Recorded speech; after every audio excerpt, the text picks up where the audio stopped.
그 다음에 제가 당뇨가 말씀드린 제일 문제가 그 모세혈관 순환 장애. 그렇기 때문에 뭐 백혈구, 적혈구 뭐 이런 모든 뭐가 공급이 안 된다는 것 제일 문제라고. 그러니까 조직이 정상일 수가 없는 거죠. 그 모세혈관 순환 장애가 제일 문제인데 모세혈관 순환 장애 질환은 당뇨 말고도 또 많이 있어요. 질환이 아니더라도 D1본 같은 경우는 모세혈관이 아주 숫자가 적어요. 순환장애는 아니지만 또 숫자가 적어요. 아주 숫자가. 당뇨와 흡사의 그 상황이. 그 다음에 여러 뭐 골다공증 환자, 골다공증 약은 뭐죠? 칼슘이 빠져나가지 않게 하기 위해서 혈관들을 다 퇴화시켜버리는 약이 그 골다공증 약이죠. 골다공증 약은 환자들 그 안에 혈관이 제대로 없다고 보시면 돼요. 그러니까 당뇨 환자랑 흡사하죠. 그 다음에 여러 스테로이드 등 그 호르몬 장기 복용자들, 약, 각종 내과들, 그 다음에 방사선 치료가 됐는데 담배 끊지 못하는 사람들, 이 모세혈관 순환장애, 여러 이런 만성 빈혈 같은 경우도 그렇고, 특히 연세가 높으신 저희 뭐 거의 보험 임플란트 환자분 대부분 다 이 조직의 기능이 저하되어 있고 혈관이 굉장히 분포가 저하되어 있다. 근데 어르신이면서 당뇨까지 있다. 이거는 뭐 완전히 진짜 굉장히 안 좋은 상황인데 저희가 임플란트를 해야 되는 상황입니다. 자, 그래서 이 당뇨 환자는 어떻게 하는지 염증이 오지 않게 해야 되기 때문에 예. 잠깐 쉬시고. 좀 5분만 쉬시고. 5분만 쉬시고. 예. 뭐 그냥 저기 질문이 쉬시는 거라고 생각하시면 질문하시면 돼요. 그 스트레스를 적게 받게 나 오전에 수술하는 이유가 특별히 있어요. 항상 오전에 하는데 왜 오전이 스트레스가? 오전에 왜냐면 제 환자가 몸 컨디션이 좋을 때거든요. 그리고 저기 뭘 일이 진행이 될수록 그동안 그날 받은 스트레스가 있기 때문에 몸 컨디션이 저하되죠. 그리고 당뇨 환자 같은 경우는 그러면은 혈당이 올라가게 돼 있죠. 스트레스를 견디기 위해서는 우리가 당을 써야 되기 때문에 몸에서 저장돼 있던 당도 빼오죠. 그러니까는 아침에 수술하는 거가 당뇨 환자에게서 제일 일단 이제 드릴링 할 때 저속으로 네네네. 50 rpm 이하. 예. 뭐본 저기 다 이렇게 드릴링 하는 데는 그게 문제가. 네, 그 코티칼 본, 네. 이제 D1 본 이런 경우는 그게 잘 안 될 수가 있어요. 그러니까 처음에... D1이면 거의 코티칼 본에 가까우니까. 그러니까 그렇게 저항이 있는 데는 주술을 하면서 깊이까지는 들어가세요. 그러니까 깊이가 들어간 다음에 옆으로 넓혀야 되죠. 옆으로 넓히는 거는 훨씬 쉬워요. 그때는 업앤다운, 줬다 뺐다, 힘 줬다 뺐다. 50 rpm으로. 네, 그렇게 하면은 저항이 있는 경우는 속도가 좀 느리지만 그래도 그게 돼요. 그리고 그것도 정 어렵다 그러면은 저항이 심하다 그러면은 예를 들어서 지금 4.5 직경을 계획하고 있다. 그러면은 지금 뭐 1.8, 2.5, 3.0 이렇게 들어가잖아요. 그러면은 거기서도 저항이 있다 그러면 마지막 파이널 드릴 2스텝 전까지는 그냥 주수하면서 이렇게 하시고 마지막에 2스텝 정도만 저속으로 이렇게 하시면 아까 같이 뼈도 나오고 트라우마도 적게 하면서 드리고 그러고 좀 이따 다시 나올 이따 제가 말씀드립니다. 최원장님 저속들이 전문가. 제가 저희 바이콘 쪽, 바이콘 쪽. 2005년부터 바이콘을 그러세요? 처음, 그러니까 브랜막 쓰다가 바이콘을 알게 돼갖고요. 예. 브랜막 27번을 하니까 입이 잘 안 벌려지시는 분한테 스크롤하는 거는 정말 힘들더라고요. 그렇죠. 그러고 있는 차에 바이콘을 하게 돼갖고 그리고 너무 좋은 점이 많았어요. 근데 명품이다 생각을 했는데 선생님 강의를 들어보니까 또 그게 그런 거군요. 저도 바이콘 저속으로 해도 잘 되잖아요. 그 대신 이제 시리얼로 건너뛰지 않고 네네네, 딱딱 해야지 그렇죠. 되니까 네. 그렇지만 환자도 안심이 있고 좋아하고 네, 뼈도 수술도 나오고 그렇죠. 네. 네, 그런 게 있더라고요. 네, 네, 근데 요새는 왜 미니멀 인브레이스가 또 대세잖아요. 그렇죠. 네. 근데 바이콘 스타일 그거는 그게 힘들죠. 그렇죠. 네, 그러니까 그걸 장단점이 되고, 있어요. 네, 맞습니다. 특히 전치부 같을 때는 그 프로비전을 꼭 해줘야 되는데 네, 이거 어렵죠. 이거는 안 네, 되죠. 그런 장단점이 좀 네, 맞습니다. 그래서 그 저기 또 좀 디지털도 좀 어렵고, 디지털도 어렵고, 예. 또 이게 사업적으로 이게 다량을 하는 거 아니면 그냥 저는 디지털 그거 이게 뭐 이런 거 네. 가이드 없이 네, 그냥 뼈를 만지면서 하는 게 좋은 것 같아요. 맞습니다. 네. 근데 이제 보철. 보철. 보철이 디지털이 되기가 어려우니까 아, 바이콘은 그 그렇죠. 뼈와 인티그레이션까지는 네, 네. 릴레블한데 그 다음서부터 그래서 체어 타임이 좀 긴 것 같아요. 그래도 또 그 반대로 편해요. 왜냐하면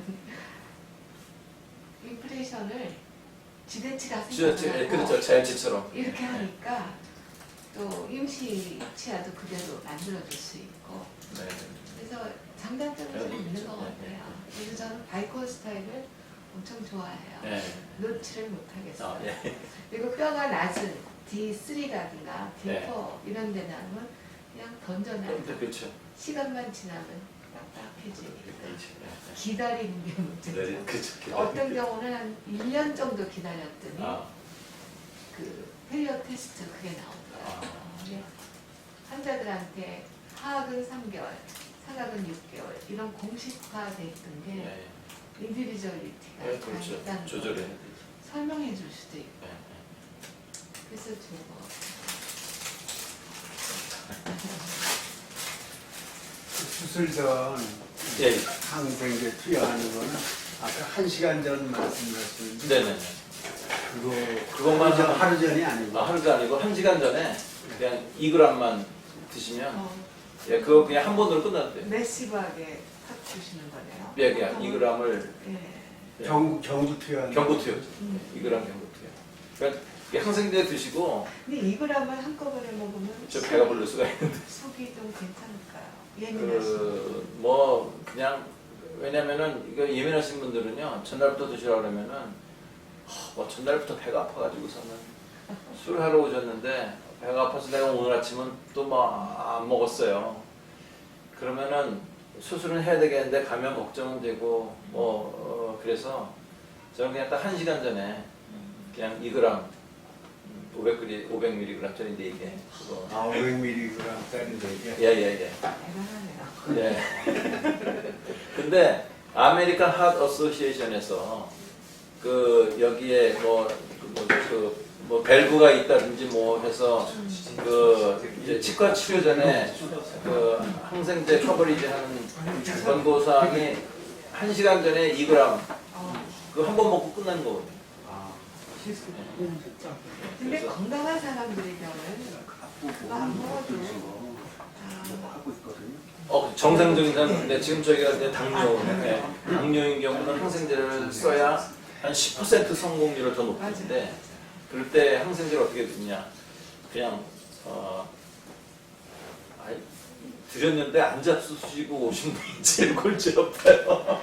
그리고 나는 아파서 못 먹겠어. 막 설사가 나가지고 항생제 먹고 설사가 나서 그런 분들은 그래도 드셔야 수술합니다. 막 이러고 하기도 참 그렇고 안 드시고 하기도 그렇고. 그러니까 이제 미리 처방을 내주시는 거예요. 그래서 집에서 그러면 병원에 병원에 오셔서 오시기 전에 그러니까 집에서 떠날 때 드시고 가까운 분들은 그런데 저는 이렇게 해요. 그 30분 수술 예약 30분 전에 도착하셔가지고 오시자마자 이제 혈압 재고 네.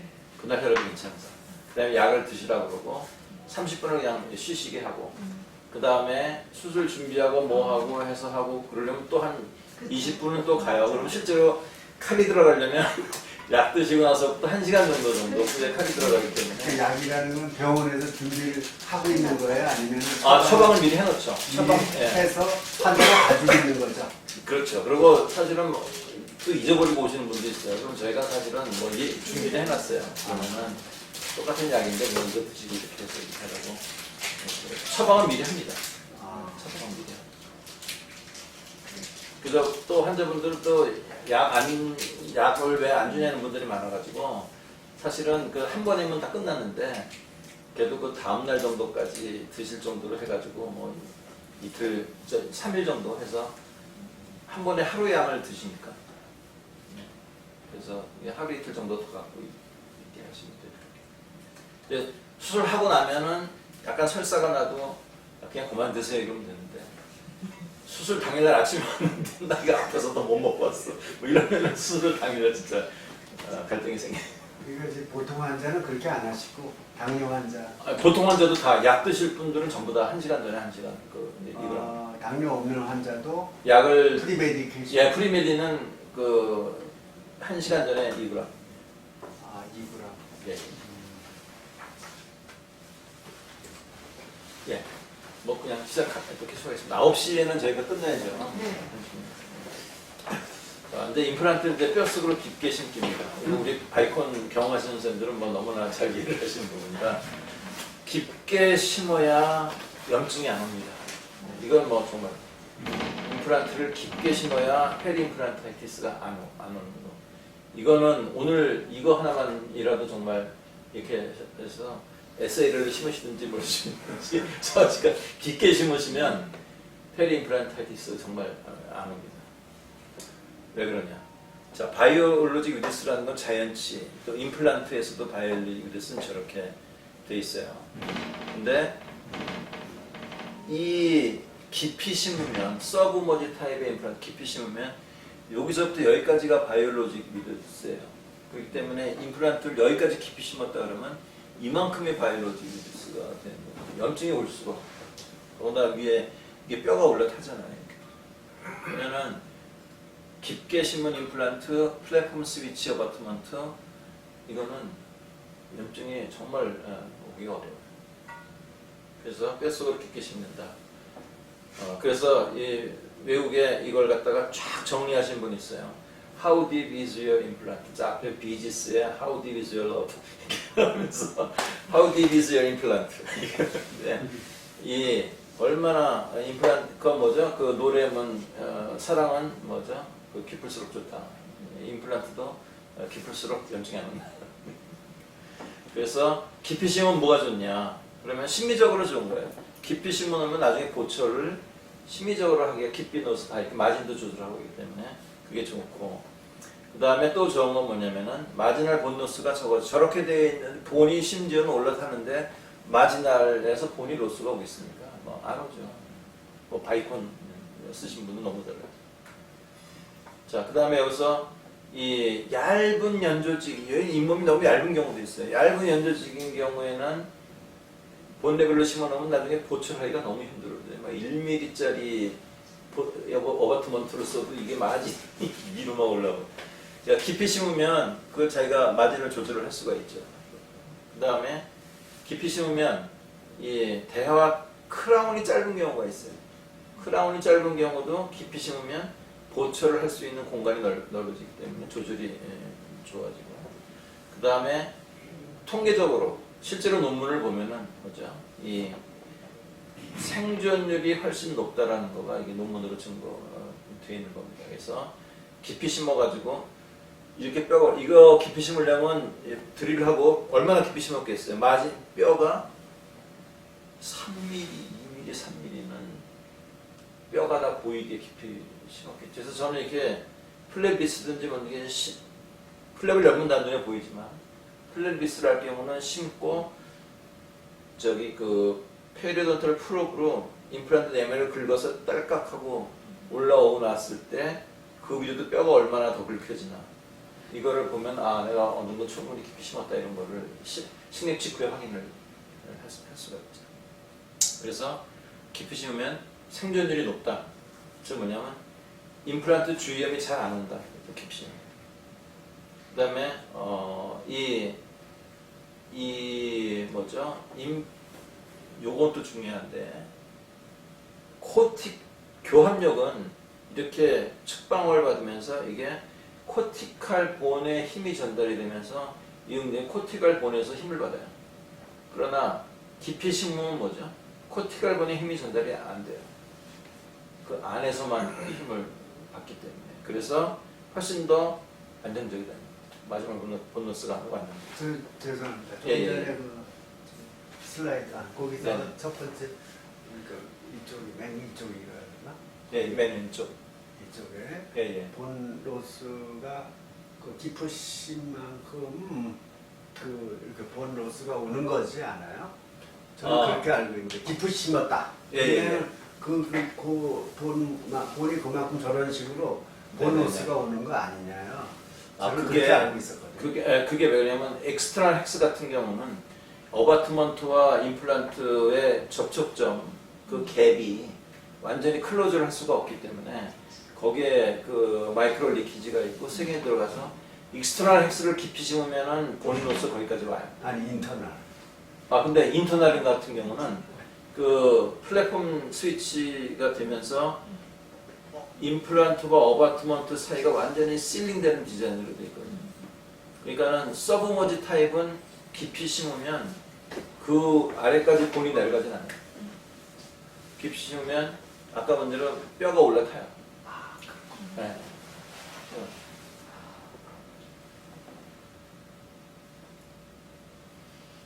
네, 요거 같은 경우는 이제 이게 오늘 세팅한 케이스입니다.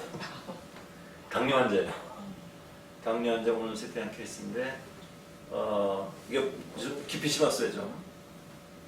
깊이 심었고 그 다음에 이건 아마 발치화가 전에 있었던 자리 같아서 이렇게 된 것 같은데 나름 좀 깊이 심었습니다. 깊이 심고 저는 이제 보철 이따도 나오겠지만 이 어바트먼트를 폭넓은 그런 걸 안 쓰고 아까 내가 바이콘이 좁기 때문에 염증이 안 온다고 그랬죠. 어바트먼트도 이제 좁게 하고 저렇게 SCRP를 하고 해서 귀용소에서 세팅을 해갖고 그래가지고 구멍에 집어넣고 스크린만 돌렸기 때문에 세팅이 굉장히 빠르죠. 세팅 시간이 굉장히 빠릅니다. 치어 타임이 빨라요. 자 이렇게 그 깊이 심는 거가 임플란트 당뇨 환자 특히 당뇨 환자에게 임플란트 주위염이 오지 않게 하려면 깊이 심어야 됩니다. 그 다음에 수술 시에 임플란트의 고정력 이것이 상당히 중요한데 당뇨 환자도 D1, D2, D3, D4 다 있는데 다 뭐냐면은 지금 D1은 뼈는 많지만 혈관이 너무 없어요. D4는 다 없어요. 중간에 조금씩 이렇게 좀 있어요. 자 그럼 이런 상황에서 어떻게 임플란트를 고정해야 좋겠는가? 자 여기 이제 칼미 씨가 D1에서 D4까지 이게 구분을 했죠. D1은 오크우드, 박달나무 같이 단단한 건데 D4는 스티로폼 같이 푹푹한 거예요. 그 사이는 이제 그 소나무나 이제 이렇게. 자 여기서 보면은 이제 제가 하고 추천한 드릴 수 있는 방법이 뭐냐면은 D1인 경우는 한 사이즈 오버드릴링. 4.5를 심으려고 하면 5.0을 심는 드릴까지 한 사이즈 더 높게 오버드릴링하고 그 다음에 오버드릴링 한 다음에 임플란트 집어넣을 때는 손으로만 집어넣어서 손으로만 딱 걸리고 손으로 고정하는. 근데 지금 이 디자인은 오스템 TS3하고 같은 디자인이에요, 외형이. 그렇기 때문에 약간 이렇게 테이퍼가 돼 있죠. 그래서 손으로 집어넣으면은 마지막 끝에 가서 이게 손으로만 깊이 안 들어가요. 마지막 끝에 가서 이렇게. 그러니까 뭐죠? 이렇게 임플란트가 테이퍼돼 있으니까 저 속에는 뼈에 직접 컨택은 안 되는데 입구에서만 컨택이 되는 거죠. 그래서 마지막에는 라쳇으로 돌려서 조금 더 진행을 시켜요. 그래서 라쳇으로 하면 쭉 안에 좀 들어가거든요. 그러면 거의 고정력이 뭐 30N, 40N 막 될 때도 있어요. 그러면 다시 백을 해가지고 그 20N, 30N 정도 사이에서 백을 했다가 다시 전진을 시키면 훨씬 약한 힘으로도 고정이 되거든요. 그래서 그렇게 놓으면 제가 손으로 집어넣기 했는데 손으로 고정이 안 될 경우에는 라쳇을 더 했다가 백을 했다가 다시 또 좀 집어넣으면 약한 힘으로 살짝 걸리게 돼 있어. 그러면은 지금 저희가 30N 이상으로 고정을 하면 그 힘이 뼈를 이렇게 압박을 하기 때문에 압박을 받은 뼈는 반드시 다 흡수돼 버려요. 뭐 당뇨 환자든 무슨 환자든 뭐 D1이든 뭐든 간에 코텔본 딱딱한 거는 압박을 받으면 거기는 녹아요. 아까 왜 그래프 이렇게 된 거 보면 쭉 떨어지는 거가 그게 녹아서 떨어지는 거예요. 그러니까는 절대로 D1에서는 압박을 주면 안 돼요. D1에서 압박을 주면 압박받은 데는 다 뼈가 녹아버려요. 고정될 때는 그날은 고정이 잘 된다고 신나지만 일주일만 안 돼가지고 홀라덩 빠집니다. 힘을 줘도 하면. 그래서 D1, 저는 사실 D1 때문에 고생을 좀 많이 했어요. 실패가 자꾸 되니까, 솔직히 말씀드려서 D1에서 실패가 많이 되니까. 그래서 여러 가지 방법을 쓰고 이렇게 하다가 결국은 뭐냐면은 아주 헐겁게 고정을 해서 뼈가 자라 들어가면서 임플란트를 잡게. 근데 이걸 쓰면서부터 더 자신이 되는 게 뭐냐면은 뼈가 들어가서 완전 화학적 결합을 하니까. 그리고 중간에 바이콘 써보고 그랬을 때 이건 뭐 그냥 풍 이렇게 빠뜨려 놨는데 쫙 뼈가 들어가서 이게 H의 위력이 이렇다. 그래서 4주째까지도 흔들흔들 해야 되는데 네. 내버려둬요. 그러면은 그게 신기하죠. 신기해요. 그렇죠. 네, 너무 신기해요. 네. 그래서 요걸로 그렇게 하고 나서 살짝 고정. 이걸로 살짝 고정하면은 제일 결과가 좋다. 그 얼마나 기다리세요? 특허가 안 나왔을 경우에? 그러니까는 식립 토큰이 이런 거 하고, 그 다음에 D1인 경우는 한 2달 기다려요. D1인 경우에 2달 기다리고, 그 다음에 D1 경우에, 사실 그렇고 D1 경우에는 저 힐링 어바트먼트 넣지 않고 슈츠를 서번트 시키죠. 서번트 시키고, 2달 지났을 때 2차 수술을 해서 이렇게 하죠. 그 다음에 D2인 경우는 뼈가 제일 좋은 거 아니에요. 근데 정상 드릴링하고 고정을 하는데 30N 넘지 않게 이것도. 왜냐면 30N 넘어가 버리면은 압력받은 부분을 뼈가 다 녹아버리기 때문에. 여기도 마찬가지로 뭐죠? 40N, 50N 정도까지도 돌렸다가 뒤로 빼가지고 백을 한 다음에 풀어지면은 그 다음에 다시 고정해서 30N 넘지 않는 힘으로 고정이 되게 이렇게 해놓는 거가 힐링에 제일 좋고요. 그 다음에 D3 같은 경우는 좀 더 물른 경우에 이거는 약간의 언더드링, 한 단계 언더드릴 한 단계 언더드릴 하고 고정하면은 30N 정도 가까이에서 고정되게. 그 다음에 아주 허당 언더드릴 2단계, 예.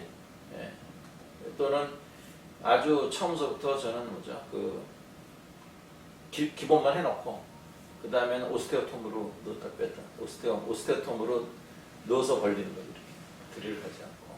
그래도 허당이다.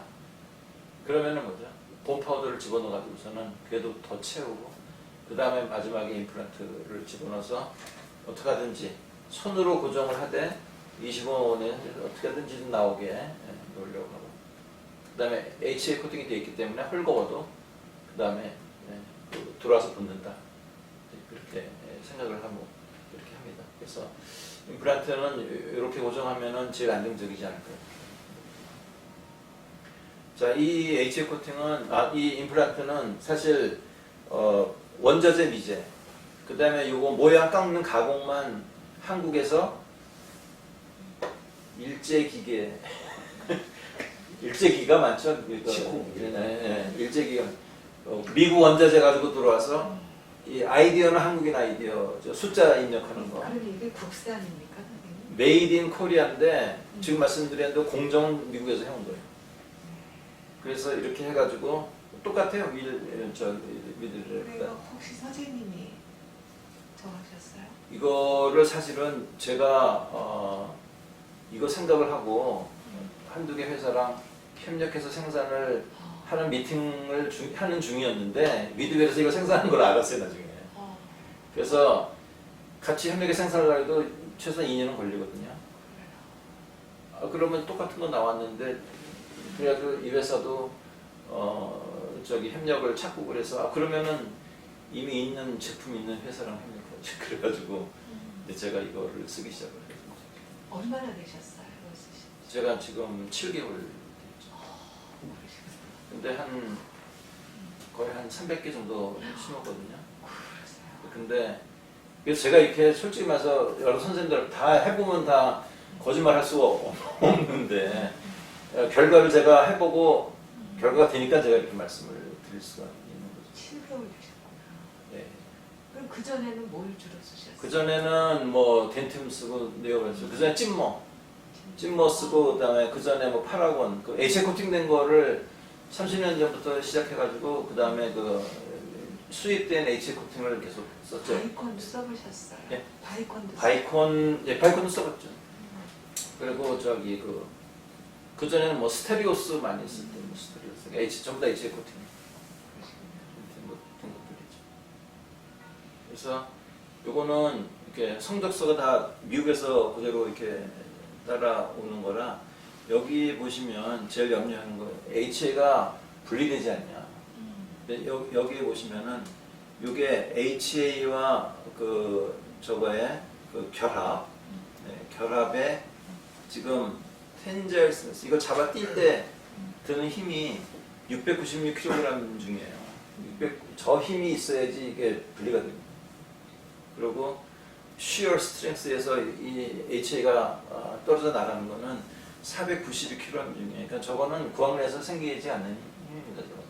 그래서 제가 들었기에는 네. HA 코팅한 거는 스크류 타입으로 식립을 하게 되면 그 마찰 힘에 의해서 HA가 떨어져 나갈 수 있기 때문에 반드시 패스하게 넣어라. 그렇게 이해를 했거든요. 그럼 제가 좀 이따 이제 테스트한 것도 보여드릴게요. 네. 그래서 그런 염려들을 다 하시죠. 네. 염려를 다 해요. 그런데 이렇게 안 써보신 분들이 염려를 하시고 써본 사람은 너무 좋아서 잘 쓰고.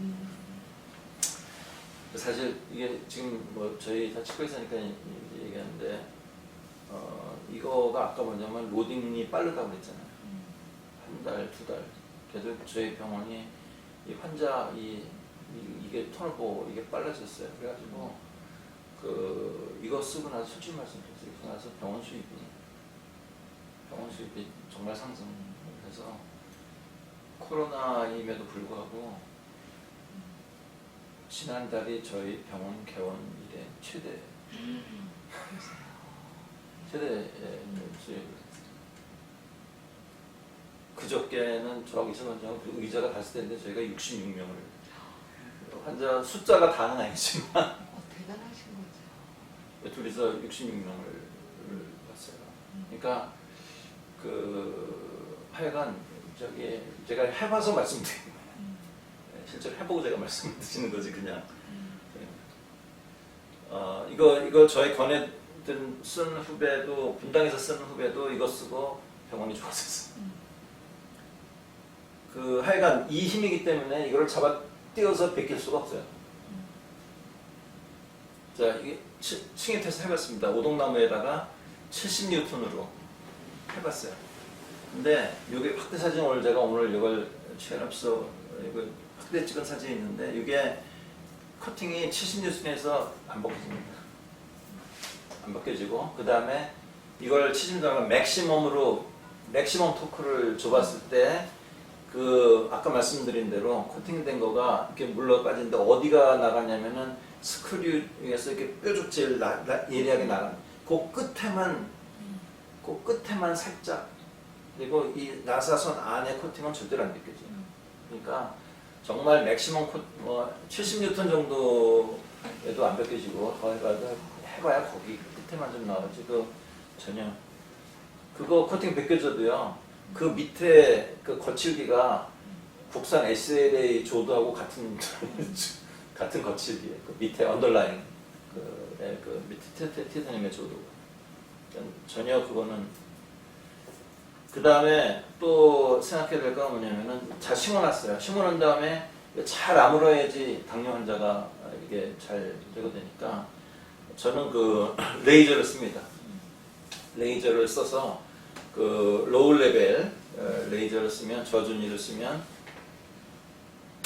뭐죠? 혈류 속도가 되게 좋아지고 해서 그 힐링에 엄청 도움이 되고 식립 직후에 이런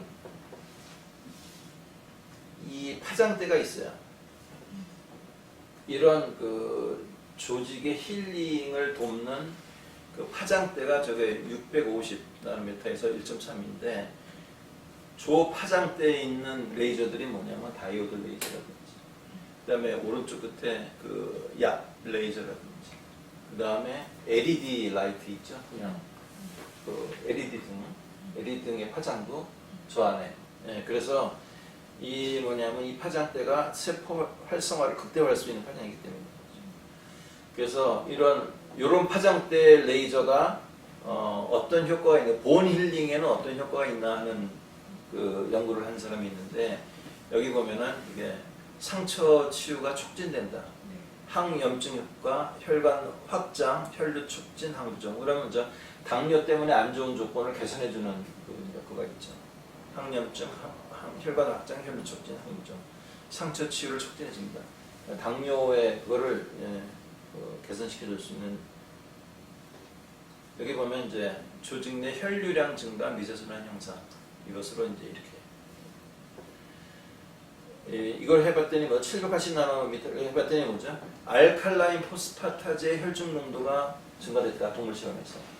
본 힐링에 중요한 이 알칼라인 포스파타제가 혈중 농도가 증가됐으니까 골 형성이 당연히 개선이 되겠죠. 그 다음에 이종골 이식 후 치유 과정. 그래서 뭐 저희가 뭐 임플란트 씌우면서 또 GBR 같이 하는 경우도 있고 거기에 이제 본을 집어넣고 그런 경우에도 뭐냐면은 이종골 이식 후 치유 과정에서 거기서 콜라겐 형성이 증가되고 이식골 하고 나서 이게 레이저 효과가 있거든요. 이거가 제가 이제 이게 수술을 하고 봉합 레이저 했는데 제가 이쪽을 좀 조이지 못한 것 같아요. 근데 이게 바로 다음 날이에요. 다음 날에 레이저를 제대로 한 것은 저런데 실수를 못한 날은 이렇게 부은 거야. 그러니까 보통 얘가 뭐지? 외상을 받으면은 인플라메이션 스웰링 됐다가 2, 3일부터 힐링을 들어가잖아요. 스웰링 되는 과정을 생략하고 다음날 바로 힐링으로 들어가요. 레이저를 쪼여주면. 네, 그런 거 있어요. 물방울 레이저. 물방울 쓰세요? 네. 네. 좋아요. 이 레이저는 이 조직의 반응을 이렇게 하기 때문에 이 레이저가 그 조직에 그 다음에 이거는 아까 왜 그 이종골 그 고리식에서 저 발치하고 이렇게 해서 이 함몰된 데다가 집어넣고 그 다음에 멤브레인 안 깔고 바로 그냥 레이저만 한 거예요. 그러니까 밀가루 부대 이렇게 플럭플럭 발치하고 나면 옆에 전망만 있잖아요. 거기다 그냥 채워넣고 뭐 슈처도 안 하고 위에다가 레이저만 이거 플럭플럭 한 데만 여기만 이렇게 했죠. 그래서 이제 이렇게 이 뼈 그대로 다 잘 돼가지고 나중에 임플란트 심어서 이렇게 뭐 지금 이 케이스는 지금 10년 넘게 지금 유지 이렇게 잘 되고 있어요. 그래서 레이저는 당뇨 환자에게 레이저 특히 저준위 로우 레벨로 해서 조직의 힐링을 돕는 그거가 당뇨 환자에게. 그 다음에 ISQ의 지속적인 체크. 그래서 이게 정말 동요도가 어느 정도 이 사람은 어느 정도 속도로 지금 힐링되고 있나를 이걸 체크를 할 수가 있어요. 아까 오늘 세팅했다는 당뇨 환자 그분은 정상이 보통 이제 한 달 좀 넘으면 로딩한다고 했는데 이분은 지금 2달 반, 석 달 사이에 지금 도출을 한 것 같아요. 그러니까 2배 정도 이상 더 기다려서. 각 회사마다 이제 그 정해진 값이 있고요. 어제 발치우 지시식립이나 네. 그 스타일러스 올렸을 때도 그 고철 올리는 시기를 좀 당기나요? 그게 이제 발치우 즉시 같은 경우도 이제 소치나 전치 같은 경우에 들어가서 이제 갭이 얼마 없는 경우 대구치 말고. 그런 경우는 특별하게 더 많이 그러니까 제가 아이스큐 체크를 꼭 해봐요. 그래서 그 어느 정도 강도에 도달했나 그걸 확인하고 하는데, 제가 해보니까 전치부나 소구치, 소켓이 작은 경우에 이걸로 해서 하면은 별로 차이가 없다라고 느껴요. 그게 왜냐, 전치부나 소구치 같은 경우는 점점 깊이 심다고 그랬잖아요. 그러니까는 드릴링하고 들어가면은 거의 드릴한 자리에 이게 다 거의 들어가게 해요. 그래서 크게 차이 없이 그렇게 했던 거예요. 선생님 그럼 전치부, 상악 전치부 같은 데도 이걸 심으시나요? 상악이. 상악 전치. 상악 전치. 그러면. 그러면 템포러리는 어떻게 해주세요? 상악 전치 템포러리. 초기 고정이 좋은 경우 있잖아요. 네. 초기 고정이 좋은 경우 거기 이제 임프레스 코팅을 딱 끼면 요만큼 길게 나오죠. 물론 하악 관계를 잘 봐야 되지만, 그럼 이제 하악 관계가 어느 정도 이렇게 기밀하지 않은 경우는 그 임프레션 코팅을 끼면, 임프레션 코팅은 막 이렇게 그치잖아요. 그리고 이제 그 레진 그 템포러리용 레디메이드 같은 거 이쪽에서 적당한 사이즈 딱 껴보고, 그러면 이제 세면을 해야 되잖아요. 근데 세면을 안 하고 뭘 하냐면은 퍼밋을 집어넣고, 퍼밋은 구도 탄력이 있잖아요.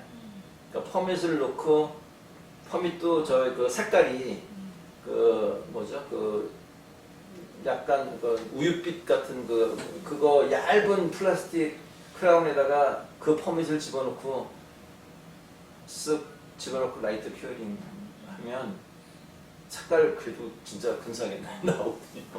그러면은 크라운은 약간 탄력 있어 이렇게, 그러니까 그 힘을 좀 받아도 픽스처 안에까지 그 힘이 덜 전달이 되죠. 그래서 규합이 긴밀하지 않은 경우는 그 방법으로 그렇게 하고, 아닌 경우는 뺐다 뺐다 하는 걸로 해서 하고 묻어놓고 그렇게. 그 다음에 이제 당뇨 환자는 염증이 오면 안 되니까 보철 설계가 염증이 잘 오지 않는 그러한 그걸 최대한으로 이제 잘 생각을 해서 보철 설계를 합니다.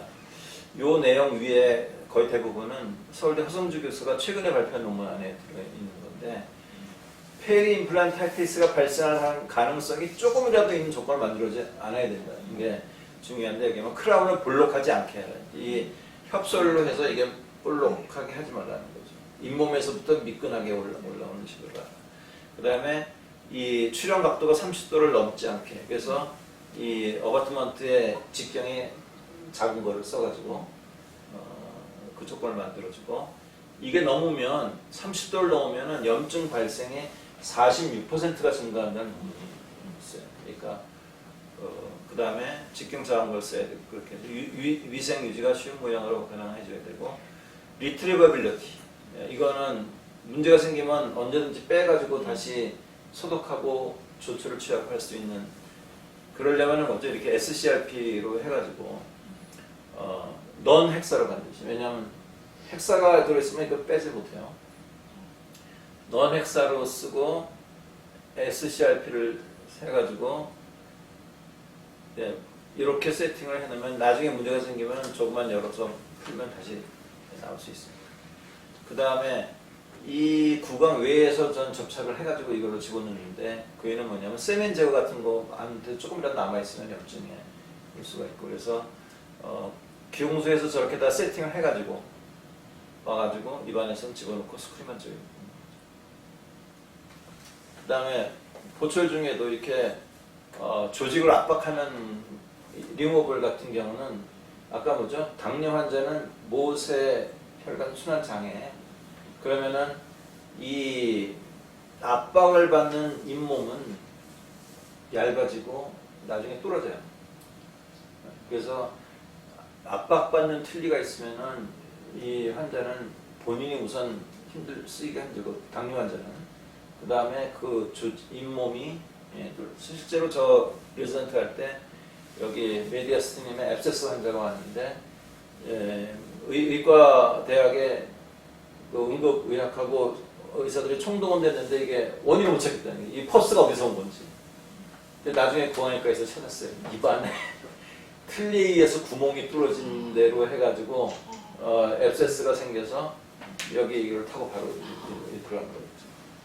그러니까 물론 뭐 모든 환자 그런 건 아니지만 그럴 당뇨 환자 리무버블 덴처의 조직 압박은 조심스럽게 저희가 봐야 된다.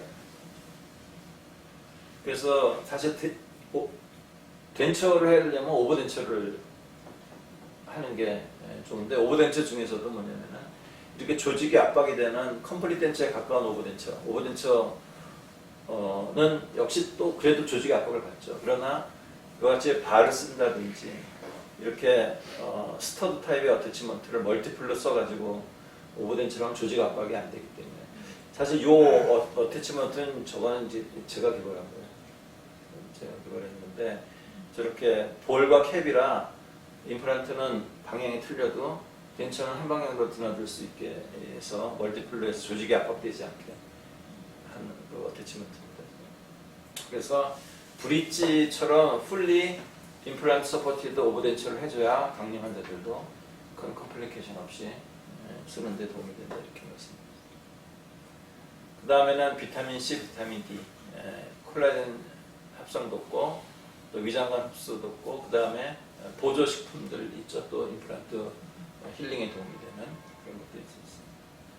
그 다음에 이렇게 예방을 했지만 그러나 정말 원하지 않는 페리 임플란티스가 왔다. 그런 경우에는 어떻게 대처를 해줘야 되겠는가. 여기 제가 뭐냐면은 가급 사실 이것도 이 최소 침수법으로 해결해 줘야 돼요.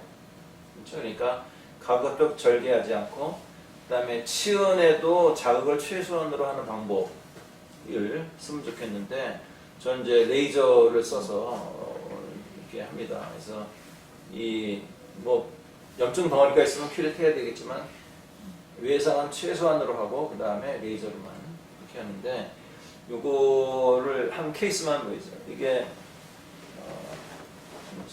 왼쪽 위가 이제 2010년 9월 7일에 내원했을 때 그 하악 7번 주에 페리임플란타이티스가 있었어요. 그래서 쭉 요 초기 염증 빠졌을 때인가 그때 다음에 소프트 티슈 큐레티진 한번 해주고 나머지는 전부 레이저로만 한 거예요. H2O2하고 레이저 슈팅을 해가지고 쭉 해서 지금 여기 2020년까지 회복이 돼서 지금 쓰고 있습니다. 그래서 이